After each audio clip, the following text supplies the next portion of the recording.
normalisht ne kemi theksuar shpesh gjatë paraqitjeve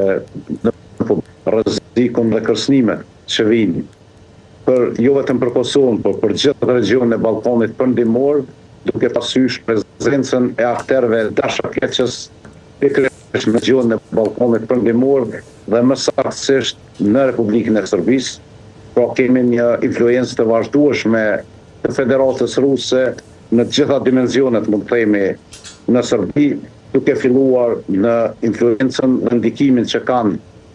në qeverisjen e Republikës së Serbisë, në institucionet e sigurisë, por edhe në vetë shoqërinë. Nëse ashtu edhe prezencën e akterëve të tjerë që natës. Pra, kjo prezencë më paraqet në vetë një kërcënim për stabilitetin e Ballkanit Perëndimor dhe tashmë një ndër interes e Rusisë është që pengonoj integrimit të Ballkanit Perëndimor në Evropë, pra në Balkan, por edhe NATO. Duke pas parasysh që edhe Ballkanin Perëndimor kemi dhe si Serbia nuk janë të përcaktuar strategjikisht për të ardhmen e tyre, mund të them të përcaktuara në kuptimin e tyre, pra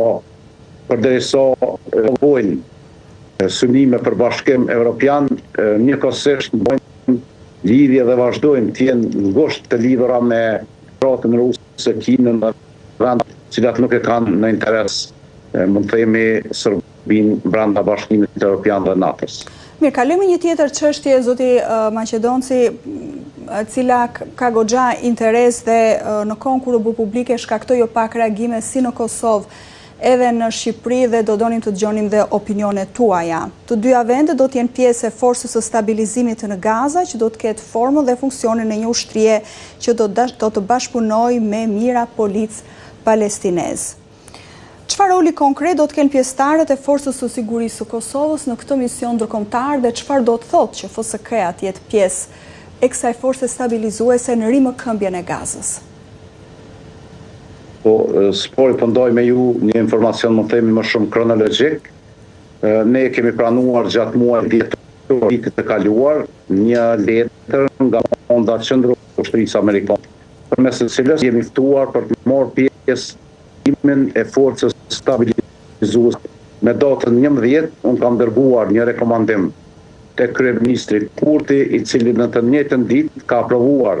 që ne të jemi pjesë e konferencës ku është krijuar, ku është formuar me forca stabilizuese për Gaza, dhe prej asaj ku kemi marrë shumë hopa në mënyrë që të mund të themi bëjmë përgatitjet e nevojshme për zbarkimin e ushtrisë sonë si pjesë e përpjekjeve të përbashkëta të forcës stabilizuese në Gaza. Për Kosovën ka rëndësi të veçantë pjesëmarrja jonë në atë mision, mund të themi paqërojtës në Gaza, për faktin që është misioni i parë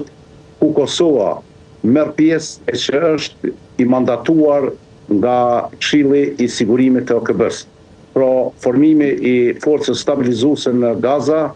është bërë me një mandat të nëntorit të vitit të kaluar, i cili është lëshuar nga Këshilli i Sigurimit të OKB-s, dhe ne duke mos qenë ende pjesë e OKB-s, po në anën tjetër duke marrë pjesë në përpjekjet e OKB-s për paqe dhe stabilitet, në një farë forme indirekt jemi duke bashkë vepruar me OKB-n për paqen dhe stabilitetin. Pra, ka rëndësi të jashtëzakonshme strategjike, krahas asaj rëndësisë normal humanitare që vendi ynë nga një importues i sigurisë dhe mbështetjes humanitare, po shndrohet gradualisht në eksportues të sigurisë, por edhe eksportues mund të themi për paqe dhe stabilitet. Në këtë aspekt ne kemi marrë hopa konkret, kemi diskutuar në detaje, më saktësisht komandanti i ushtrisë së Kosovës, General Jashari, ka zhvilluar takime koordinuese me komandantin e forcës stabilizuese në Gaza, por edhe me akterë të tjerë të përfshirë në këto përgatitje, në mënyrë që të dërgojmë një trup, mund të themi një kontingjent të kombinuar, ku do të përfshihet pra deminimi dhe EOD-ja, po gjithashtu edhe element nga operacionet speciale dhe oficer planifikues, cilë do t'jenë pjesë e forcës stabilizuese në Gaza. Me datën 3 mars,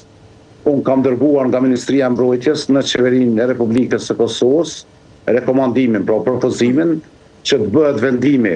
politik, se deri më tani kemi pas vullnet politik, kurse tash jemi duke u futur në fazën e vendimit politik, pra në Qeverinë e Kosovës aktualisht është i gatshëm, mund të themi, vendimi për dërgimin e forcës së sigurisë në Gaza. Ky vendim normalisht do të aprovohet brenda qeverisë në mbledhjen e saj të rregullt, mirë po çka po na pengon aktualisht është fakti që nuk e kemi funksional Kuvendin e Republikës së Kosovës, po dihet që me një dekret është përbërë Kuvendi dhe ai dekret është dërguar pastaj në kushtetuese, fakti që nuk e kemi një kuvend të konsoliduar, po na e pamundson vazhdimin e procesit, sepse vendimi i qeverisë normalisht dërga Kuvendin e Kosovës për të mund të themi aprovuar nga deputetët e Kuvendit të Kosovës, në mënyrë që të kemi pastaj autorizimin nga presidenti apo Zoti ministër, në lindjen e mesme.